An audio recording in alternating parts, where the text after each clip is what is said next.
Hola, bienvenido. My name is Patricia, I am Canadian, and live in San Miguel de Allende. This is the second video being distributed to you over a 7-day period, and to those of you who missed my first video, in order to get the full impact of this video series, I highly encourage you to view it by clicking the link as indicated on this page. Thanks to all of you who provided comments on my last video. It was awesome to read them all. To Mario and his staff, I express my deepest appreciation for the use of the sacred ground of El Charco for the filming of this video series. The purpose of this 3-part video series is to illuminate why we live the way we live, Mexico's current social challenges of substance abuse, domestic violence, poverty, and disease, and to chart a pathway forward to wellness and profound transformation. The overall theme of this video series is promoting wellness through national unity. The root cause of many of the social issues, why we live the way we live in Mexico today, is due to intergenerational trauma.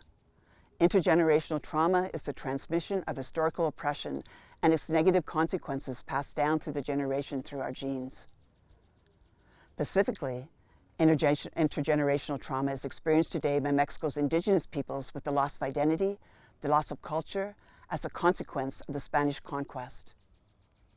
Intergenerational trauma is also being experienced by Mexican people as a whole, as indigenous peoples are the origins of the nation of Mexico. This root cause of why we live the way we live needs to be healed before a new vision of wellness, profound transformation, and national unity can be attained. My vocation is that of a trauma recovery counselor. I'm certified to work globally under the Canadian Council of Professional Certification. I help those who seek out my services to reclaim the personal power they have lost due to trauma. Specifically, I've worked with women who are recovering from domestic violence and Indigenous communities recovering from the loss of their identity experienced through European contact and the trauma of colonization and assimilation. I gratefully acknowledge 2 of my mentors from the past and present, Indigenous scholar Bill Mussel and Dr. Jane Symington, an internationally renowned master teacher and healer whom I will speak more of in the 3rd video of this series. My soul journey has brought me to Mexico, where currently I partner in the tour company Aventuras Sol y Luna. Aventuras Sol y Luna is committed to collaborating in ventures that assist in the healing of the soul of Mexico and henceforth the future health and wellness of our children. Why do we live the way we live, not only as Mexicans, but humanity as a whole? I feel I can best exemplify this in my own personal story. Once upon a time, I had a golden inner child who believed anything and everything was possible. Due to a misperception, I started to bury my golden inner child to keep her safe. As I continued to bury my golden child, deeper and deeper, I became dimmer and dimmer until one day I looked in the mirror and no longer knew or recognized who I was. This golden inner child, I believe, is my soul identity, and that many of us, like myself, have buried our golden inner child. When we look into the mirror, because of the masks we wear to keep ourselves safe, we no longer know or recognize who we really are and our fundamental worth and contribution to the whole of creation. The masks that I have worn to keep myself safe in the world are those of the rescuer, the pleaser, and the perfectionist. The rescuer is how I have overcompensated for feelings of unworthiness. The perfectionist and the pleaser are how I have overcompensated for feelings of being unsafe in the world. My life has been a soul journey of remembering who I am and my worth and place in creation as a woman. Raised in a patriarchal society, a society where the core values of the masculine dominate the core values of the feminine, I lived with a false identity, and I struggled with anorexia, bulimia, and substance abuse, symptoms of my intense soul pain. I had very low self-esteem and a sense of my self-worth. At the age of 21, I experienced rape.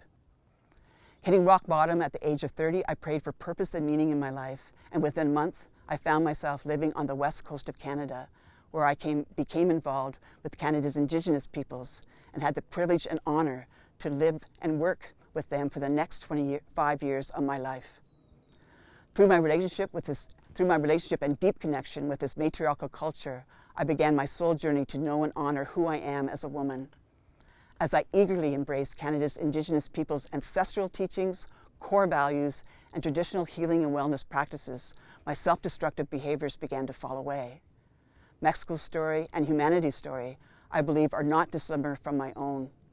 Indigenous peoples all over the world, in their quest for ultimate health and wellness, are currently walking their own soul journey to the full expression of who they are. I believe Mexico's indigenous peoples and Mexican people as a whole began their soul journey in 1810 with the War of Independence that ended the rule of Spain. Octavio Paz Lozano, a Mexican writer and poet, is considered one of the most influential writers of the 20th century. In one of his most famous works, The Labyrinth of Solitude, Paz has written what is considered one of the most powerful works ever created on Mexico and its people, their character, culture, and quest for identity. This illustration portrays the roots of the survival roles of Mexico's current drama triangle of relationship, as I believe is defined by Octavio Paz in his famous work, The Labyrinth of Solitude. It exemplifies intergenerational trauma, the transmission of historical oppression, and its negative consequences passed down through the generations through our genes. As I've stated, intergenerational trauma is cumulative, emotional, and psychological wounding emanating from massive group trauma experienced by earlier generations that continue to affect the subsequent generations. On one side of the drama triangle, we had the perpetrator, the macho, the shadow face of the father-masculine pole of duality, represented by the Spanish conquest and Hernán Cortés. As Paz states in The Labyrinth of Solitude, quote, "The essential attribute of the macho power reveals itself as a capacity for wounding, humiliating, annihilating. He is not the founder of a people. He is power isolated in its own potency." It is impossible not to notice the resemblance between the figure of the macho in the current reality of Mexico today and that of the Spanish conquistador, unquote. Hernán Cortés was so hated that after the independence from Spain, one of the first official acts was to call for the destruction of his bones. On the other side of the drama triangle, we have the pleaser-rescuer, the shadow face of the mother-feminine pole of duality, represented by the submission of Indian women during the Spanish conquest, and La Malinche, the mistress of Cortés. As Paz states in The Labyrinth of Solitude, quote, "The Chingada is the violated mother. The Chingada is passive. She does not resist violence." This passivity, open to the outside world, causes her to lose her identity. She loses her name. She disappears into nothingness. She is the cruel incarnation of the feminine condition. If the Chingada is a representation of the violated mother, it is appropriate to associate her with the conquest, which was also a violation, not only in the historical sense, but also in the very flesh of Indian women. The symbol of this violation is Malinche, the mistress of Cortés, unquote. La Malinche is reviled by many Mexican people today as a traitor. At the bottom of the triangle is the wounded child, the shadow face of the divine child, a creation of the shadow masculine and feminine poles of duality. The child La Malinche bore Cortés was Don Martin, who is considered the origin of the Mexican nation, the union of Indian and European. This drama triangle gives us an unequal look at the country hidden behind the mask.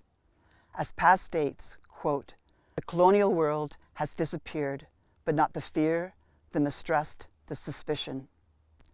The strange permanence of Cortés and La Malinche in the Mexicans' imagination reveals that they are something more than historical figures.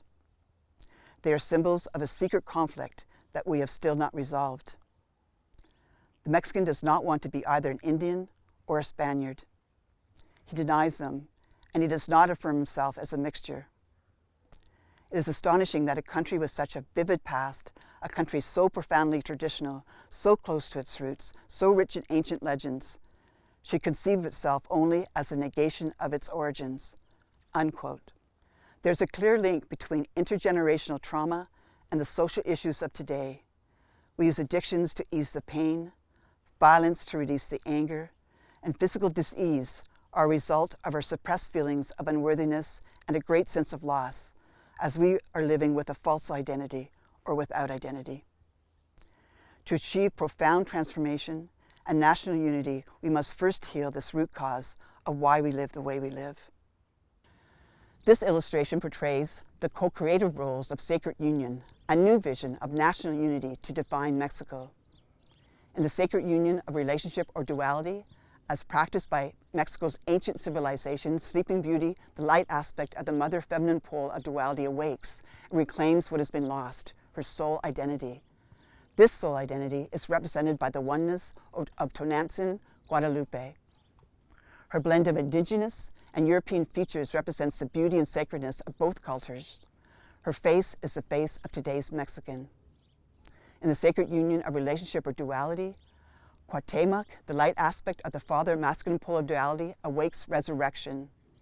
Paz states, quote, "The Mexican venerates a bleeding and humiliated Christ, a Christ who has been beaten by the soldiers and condemned by the judges, because he sees in him a transfigured image of his own identity.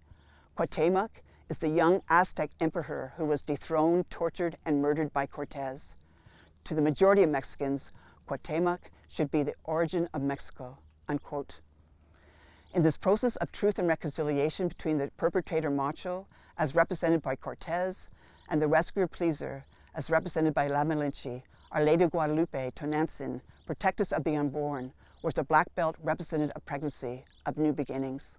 The Haida Nation, one of Canada's most powerful Indigenous peoples, bestowed 3 principles that now guide my own road to wellness. I offer them here as 3 life-affirming principles that will guide the pathway forward and provide a foundation and framework for a new vision for Mexico. To further emphasize the importance of these principles, I've used quotes from important moments in Mexico's history. Principle number 1, knowing and honoring who we are, our spirituality. From Mexico's Constitution, quote, "The Mexican nation is one and indivisible. The nation has a multicultural composition which has its roots in indigenous peoples," unquote. This principle highlights the importance of respect in our lives, respect for who we are, first and foremost being indigenous. Principle number 2, taking 100% responsibility for our lives. In December of 2015, Mexico's president installed the National System of Integral Protection for Children and Adolescents, which seeks to coordinate the efforts of different levels of government and civil society to work together on behalf of the country's children and youth. The president stressed, quote, "If we succeed in guaranteeing Mexico's children and youth a life of rights, options, opportunities, education, and training, then we will be projecting the welfare and prosperity of our country," unquote. This principle highlights the importance of the care of our children connected with restoration of wellness. Through healthy family life, we prepare future generations to enjoy prosperity on all levels. Principle number 3, working together, respectful, reciprocal partnerships. In February 2016, Pope Francis denounced the greed that has driven the exploitation of the country's indigenous population. Quote, "On many occasions, your people have been misunderstood and excluded from society. Some have considered your values, culture, and traditions inferior. Others have stripped you of your lands and then contaminated them. How sad this is. How worthwhile it would be for each of us to say, 'Forgive me,'" unquote. From Mexica scholar Grace Alvarez Sesma, quote, "Elders tell that she, Tonantzin, has been holding the divine feminine energy until such a time as the descendants of the Mexica set aside the beliefs imposed upon them by the Spanish and bring forth into the light of the sun the ancestral teachings and the restoration of women's place of honor in the community," unquote. In keeping with traditional belief of the Mexica concept of masculine and feminine energies as co-creators in harmony and balance, women are respected and given their rightful place in the home, community, and in ceremony. This is the sacred task of the true warrior, Cuauhtémoc. The jaguar, a powerful Mesoamerican symbol of life and fertility, reflects this time of reclaiming personal power, of reclaiming individual and community spirit, of reclaiming identity. Our process is the medicine. Unidos podemos, together we can. Thank you for watching. Don't forget to scroll down the page, click my email address, and leave me a comment, and let me know what you think. I look forward to seeing you in the next video, where I'll explain how we can take care of the unfinished business of Mexico's past, as healing the past is the catalyst for movement forward. Hasta pronto.